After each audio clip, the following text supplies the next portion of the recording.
तो हेलो दोस्तों, आपका स्वागत है हमारे इस न्यू वीडियो में। तो आज हम पढ़ाने जा रहे हैं आपको पाइथन के अंदर डेटा टाइप्स क्या होते हैं और उसको हम कितने प्रकार से उसके कितने प्रकार होते हैं और उसको हम कैसे लिख सकते हैं। अब थ्योरी प्लस प्रैक्टिकल दोनों टाइप हम इस वीडियो में कवर करेंगे।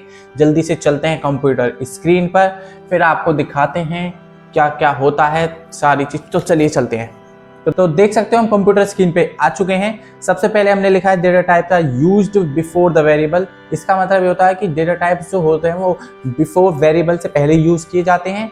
To know which value are store in variables, किस प्रकार की वैल्यू को हम उसमें रख रहे हैं। जैसे इंटीजर हो गया, फ्लोट हो गया, कैरेक्टर हो गया, कैरेक्टर को स्टोर करा रहे हैं। इंटीजर का मतलब वो होता है 1 2 3 4 ये सब, और स्ट्रिंग का मतलब अपना नाम डबल कोट्स में कुछ भी डबल कोट्स में लिखते हैं वो इंटीजर वो हो जाता है स्ट्रिंग, ठीक है ना।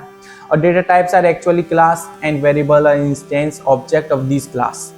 ओके, अब देखते हैं हम इसके कितने प्रकार होते हैं। There are 5 types. There are 5 type data types. पहला होता है न्यूमेरिक, मतलब जिसमें नंबर होते हैं, और जिसमें सीक्वेंस टाइप होता है सेकंड। फिर बूलियन में ट्रू फॉल्स होता है। सेट में आपको जानते ही हो, और डिक्शनरी आपको पता ही है सब चीज़, ठीक है ना। इसको हम ये देख लिया हमने, इसको छोड़ो, याद करने की कुछ जरूरत नहीं है, सिर्फ मैं आपको बस बेसिकली बता रहा हूँ। थोड़ा बहुत तो इतना तो देख लेना चाहिए आपको भी। अब हम देखते हैं पाइथन के अंदर होता है न्यूमेरिक, डिक्शनरी, बूलियन, सेट और सीक्वेंस। ये 5 प्रकार होते हैं। इनके भी अंदर स्टेप होते हैं। न्यूमेरिक के अंदर होता है एक तो इंटीजर होता है जिसको इंटीजर वैल्यू बताता है 1 2 3 4। एक होती है फ्लोट। फ्लोट मतलब कि जो पॉइंट में आती है 3.14, जैसे पाई की वैल्यू हो गई है, और भी 2.56 जो पॉइंटों में वैल्यू आती है वो होती है फ्लोट वैल्यू। और जो कॉम्प्लेक्स नंबर हो गया जैसे 2 + 5j, 6j + i5, ऐसे जो कॉम्प्लेक्स हो गया, ठीक है ना। स्ट्रिंग में डबल कोट्स में आता है स्ट्रिंग, वही आती है सीक्वेंस टाइप में। और टपल में आपको पता ही है आपको। और लिस्ट में हम स्क्वायर ब्रैकेट्स में लिखते हैं लिस्ट को, ठीक है ना। तो अब हम इसको प्रैक्टिकली कर देखते हैं जब ये आता है समझ में, ठीक है ना। हम VS कोड पे चलते हैं। VS कोड पे जाने के बाद मैंने लिख दिया यहाँ पर न्यूमेरिक डेटा टाइप्स। इसको लिखने के बाद हम लिखेंगे इसमें एक इंटीजर वैल्यू देते हैं। पहले इसको हम लिख लेते हैं यहाँ पे इंटीजर वैल्यू, ठीक है। इंटीजर वैल्यू दी मैंने, a दे दिया मैंने 35। ओके, अब हम इसको प्रिंट कराते हैं। अब हम इसको प्रिंट कैसे कराएंगे, तो ये देखो प्रिंट हम इसको ऐसे कराएंगे क्योंकि हम इसको टाइप पूछना है। हमका टाइप क्या है, ए का। देखो टाइप लिखा, फिर हमने ए लिख दिया। क्या क्या लिखा मैंने, देखो पहले लिखा मैंने प्रिंट, खाली प्रिंट लिखा मैंने। ये देखो प्रिंट है यहाँ पर, तो मैंने लिखा खाली प्रिंट पहले, फिर लिखा है एक पैरेंथेसिस। जो ये आता है ना, जो ये आता है ऐसे सर्कल्स में, उसको कहते हैं पैरेंथेसिस, ठीक है ना। याद रखना, ये बहुत इंपॉर्टेंट होते हैं ये वाले पैरेंथेसिस, आपको दिख रहे होंगे ये वाले। और फिर मैंने लिखा टाइप। टाइप टाइप का मतलब क्या होता है, किस टाइप का है ये, ठीक है ना। और जिसका हमें टाइप निकालना है उसके अंदर एक और पैरेंथेसिस दे के ए लिख दिया। अगर ए की जगह सी होता तो सी लिख देते। ओके, अब इसको रन करा के देखते हैं। यहाँ से एक बार जाएंगे और इसको यहाँ से रन करते देखते हैं। तो देखो क्या आया, इंटीजर, INT। इंट का मतलब क्या होता है, इंटीजर वैल्यू, ठीक है ना। अगर मैं यहाँ पे लिख दूँ, मैं लिख देता हूँ B, ABC लिख देते हैं, चलो ABC। और इसको यहाँ पर भी चेंज करना है आपको, ये A भी चेंज करना है, ABC करना होगा। और यहाँ पे दे देते हैं हम, ये देखो इतनी बड़ी वैल्यू दे दी मैंने, ठीक है। और फिर इसको रन कराते हैं एक बार। तो देखो क्या आया, इंटीजर आया दोबारा से। क्यों आ रहा है, क्योंकि इंटीजर है। 1 से लेके जो भी वैल्यूज होती हैं खाली सिंगल, वो इंटीजर होती हैं। अब हम इसमें देखेंगे फ्लोट वैल्यू क्या होती है, ठीक है। इसको कमेंट कर देते हैं। अब देखते हैं हम फ्लोट वैल्यू क्या है। फ्लोट, इसके अंदर ही फ्लोट वैल्यू देखेंगे अब हम। अब फ्लोट क्या होगी भाई ये बताओ। फ्लोट जो मैंने आपको बताई थी 3.145 ऐसे होती हैं फ्लोट वैल्यू। अब इसको प्रिंट कराते हैं दोबारा।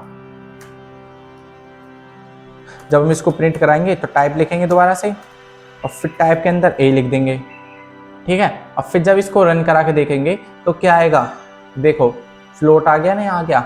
अब हम इसको यहाँ से इसको भी कमेंट आउट कर देते हैं पहले एक बार, और फिर दोनों को एक साथ करते हैं रन। फिर देखना, एक में इंटीजर वैल्यू आएगी और एक में फ्लोट वैल्यू। तो ये देखो, एक में आई इंटीजर वैल्यू ये वाली, ठीक है ना, और एक में आई फ्लोट वैल्यू ये वाली। फ्लोट मतलब कि जो पॉइंट में वैल्यूज आती हैं। ओके, अब हम देखते हैं एक बार कॉम्प्लेक्स वैल्यू। कॉम्प्लेक्स वैल्यू क्या होती है अब ये देखते हैं। चलो हमने लिख दिया यहाँ पे C = A तो हो गया, B भी हो गया, ये हो गया b इज इक्वल टू लिख देते हैं हम 4 + 5j। ठीक है, मैंने ये लिख दिया। ओके, अब फिर हम इसको प्रिंट करा के देखते हैं प्रिंट क्या आएगा इसका भी देख लेते हैं एक बार, और यहाँ पे लिख देते हैं b। ओके, जब हम इसको यहाँ से रन कराएंगे तो देखिए क्या आया, एक में आता है इंटीजर वैल्यू जो फर्स्ट वाली थी, ठीक है, इंटीजर वैल्यू। अब फ्लोट आई सेकंड वाली की, और थर्ड वाली क्या है, कॉम्प्लेक्स। क्यों? क्योंकि कॉम्प्लेक्स में होती हैं वैल्यूज, दो वैल्यू एक साथ जुड़ के एक बन जाती हैं, वो दोनों वैल्यू एक साथ जुड़ जाती है। जैसे कि एक तो इंटीजर वैल्यू हो गया इसमें, और एक हो गया इसमें स्ट्रिंग वैल्यू, तो दोनों मिलकर क्या हो गया, कॉम्प्लेक्स। ओके, अब हम चलते हैं इसके सेकेंड पार्ट पर। अब आता है हमारा नेक्स्ट पार्ट इसका, अब वो है हमारा सेट्स। सेट्स क्या होते हैं?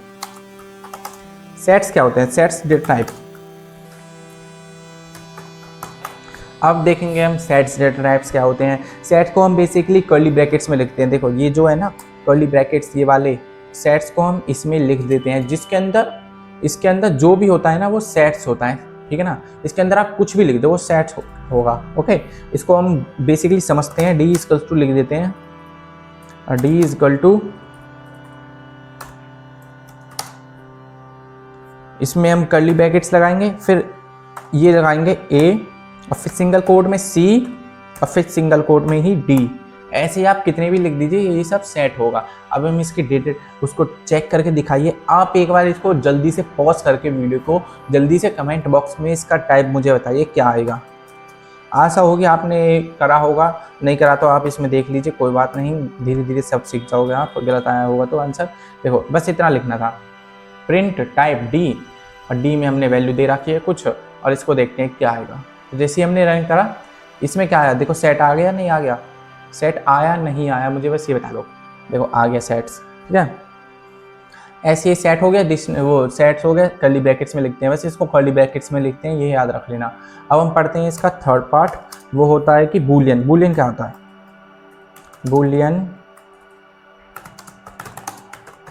बूलियन डेटा टाइप्स क्या होते हैं?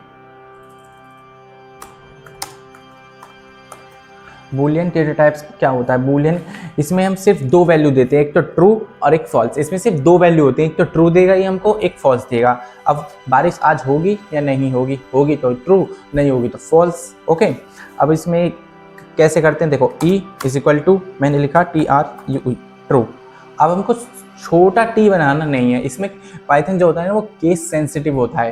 केस सेंसिटिव मतलब कि जो छोटा टी है या छोटा ए है, जो बड़ा ए है, वो सब दोनों अलग अलग समझता है ये, ठीक है ना। इसलिए मुझको भी रिकमेंडेड कर रहा है ट्रू, तो हमको ट्रू दबा देंगे इसको, ट्रू। और फिर हम इसका प्रिंट टाइप करेंगे एक बार। देखो मैंने इसका प्रिंट टाइप करा, और यहाँ पे टाइप करते हैं, अब ब्रैकेट्स में रख देते हैं ई को, तो देखो क्या आएगा आंसर। अब जब हम इसको रन करेंगे तो आ जाएगा हमारा आंसर बूल, BOOL। बूलियन लिखा नहीं आता, ये बहुत बड़ा हो जाता है, इसको हम शॉर्ट फॉर्म में बूल कहता है ये, बूल, ठीक है। अब हम इसको ही फॉल्स करके देख लें एक बार, कभी फॉल्स में भी ऐसे ही आ जाए, कभी दूसरा आ जाए। देखो गाइस, अब मैं आपको दिखा देता हूँ, इसको देखो। अब हम यहाँ पे कर देते हैं, हम फॉल्स लिख देता हूँ मैं, ठीक है ना, फॉल्स लिख दिया, और यहाँ पे भी चेंज कर दिया मैंने, F लिख दिया। ओके, और यहाँ पे भी F लिख दिया। ओके, तो यहाँ पे करते हैं इसको रन, और देखते हैं क्या आता है। देखो बूल आ गया, दोनों में बूल आ गया। एक में वैल्यू थी ट्रू, एक में वैल्यू थी फॉल्स। सिर्फ ये हमको दो वैल्यू देता है, ट्रू और फॉल्स, इसमें बूलियन आ जाता है। फिर हम आते हैं डिक्शनरी में। अब पढ़ते हैं हम डिक्शनरी क्या होता है। अब देखो डिक्शनरी डेटा टाइप क्या होता है। डिक्शनरी डेटा टाइप में सिर्फ हम दो वैल्यू देते हैं, की और वैल्यू। हमको पहले क्या करवाना है और वो क्या करेगा, ओके ना, ठीक है ना। इसको हम ऐसे समझ सकते हैं, देखो मैंने लिखा x इज इक्वल टू, की दे दी पहले तो मैंने इसमें, और इसको भी हम पैरेंथेसिस में वो उसमें लिखते हैं, कर्ली ब्रैकेट्स में ही, ठीक है ना। कर्ली ब्रैकेट्स में मैंने लिखी डबल कोट्स में की, और फिर इसको लगा के ऐसे सेमी वो कॉलन से लगाए ये दो, और फिर वैल्यूज़ लिखा मैंने, वो भी इसके अंदर ही, ठीक है ना। वो भी किसके अंदर लिखा मैंने, वैल्यूज़ इसके अंदर ही, उसमें ये स्क्वायर वो ब्रैकेट्स लगा दी मैंने दोनों डबल कोट्स में, जब वैल्यूज़ लिखी। ऐसे लिखते हैं हम पहले, यहाँ पे हमको क्या करना है और उससे क्या करवाना है वो देते हैं इसमें, ठीक है ना। अब हम इसके डेटा टाइप को चेक करते हैं एक बार, चलो चेक करके देख लेते हैं आया नहीं गलत, मैंने कभी तुमको सही बताया है गलत बताया वो तो देख लो एक बार चेक करके। ऐसे ना सब चीज़ का चेक कर सकते हो आप किसी भी चीज़ का ऐसे चेक कर सकते हो। इन्होंने चेक करा एक्स का, अब फिर इसको देखते हैं एक बार मैंने सही बताया आपको गलत। तो ये देखो गाइस, डिक्ट आ गया नहीं आ गया। डिक्ट का मतलब होता है डिक्शनरी, ओके, अब लास्ट पार्ट बता है एक बस इसका, वो होता है सीक्वेंस डेटा टाइप। उसको भी देख लेते हैं क्या होता है वो। चलो इसको भी लिख देते हैं यहाँ पे हैश करके, SEQ sequence data types. Sequence data type क्या होता है, इसको हम स्क्वायर ब्रैकेट्स में लिख देते हैं। देखो ऐसे वाले जो स्क्वायर ब्रैकेट्स होते हैं इसको हम उसमें लिख देते हैं। इसके अंदर जो भी लिखा होगा ना वो ही हमारा सीक्वेंस डेटा टाइप होगा लिस्ट में, ठीक है ना। अब हम इसको यहाँ से काटते हैं, फिर लिखते हैं L1 इज इक्वल टू लिखा मैंने, और फिर लिस्ट के अंदर लिख दिया मैंने 2, 3, 4, 5, ठीक है, मैंने ये लिख दिया। अब हम इसका टाइप चेक करते हैं आता क्या है। मैंने आपको सही पढ़ा रहा हूँ या गलती पढ़ा रहा हूँ, आप लोग सोच रहे होंगे। तो इसका हम ऐसे टाइप चेक कर सकते हैं, आप किसी भी चीज़ का टाइप चेक कर सकते हो ऐसे कहीं भी कैसे भी। देखो अब इसको जब हम रन करेंगे तो ये आ गया लिस्ट, आ गया नहीं आ गया बस मुझे आप ये बता दो, लिस्ट आया नहीं आया, ऐसे ही लिस्ट हो गया। अब फिर हम ऐसे ही इसको क्या स्ट्रिंग में चेक कर सकते हैं। चलो एक बार स्ट्रिंग में भी चेक करके देख लेते हैं। इसको कर देते हैं कमेंट यहाँ से, और फिर जाते हैं स्ट्रिंग को चेक करते हैं एक बार, इसमें स्ट्रिंग आएगी या नहीं आएगी वो चेक कर लेते हैं। इसको पहले कमेंट कर लेते हैं शॉर्टकट की से, जो मैंने आपको पहले बताई थी, Ctrl+L से जब हम क्वेश्चन मार्क आ जाता है उससे। तो स्ट्रिंग में क्या होता है, मैंने आपको स्ट्रिंग बता रखी है नहीं बता रखी, डबल कोट्स में जो भी लिखा होता है डबल कोट्स के अंदर वो सब स्ट्रिंग हो जाती है। जैसे मैंने लिख दिया यहाँ पे हेलो, मैंने लिख दिया हेलो पाइथन। और जब हम इसका टाइप चेक करेंगे, प्रिंट टाइप y, जब हम इसका टाइप चेक करेंगे तो क्या आएगा, जल्दी से कमेंट करो। देखो str मतलब कि स्ट्रिंग, देखो str इसमें भी है और string में भी है। इसको हम पूरा नहीं लिखते हैं, शॉर्ट फॉर्म में देता है हमको स्ट्रिंग str। ओके, देखो हमने स्ट्रिंग भी प्रिंट हो गई। स्ट्रिंग का मतलब होता है डबल कोट्स के अंदर जो भी लिखा होता है वो। अब फिर आते हैं टपल पर। टपल क्या होता है, अब हम देखेंगे टपल, इसके अंदर ही टपल। देखो टपल ऐसे होता है कि z मैंने लिखा इज इक्वल टू, और पैरेंथेसिस के अंदर ही लिख दिया मैंने 1, 2, 3, 4, 1, 2, 3, 4 ऐसे लिख दिया मैंने।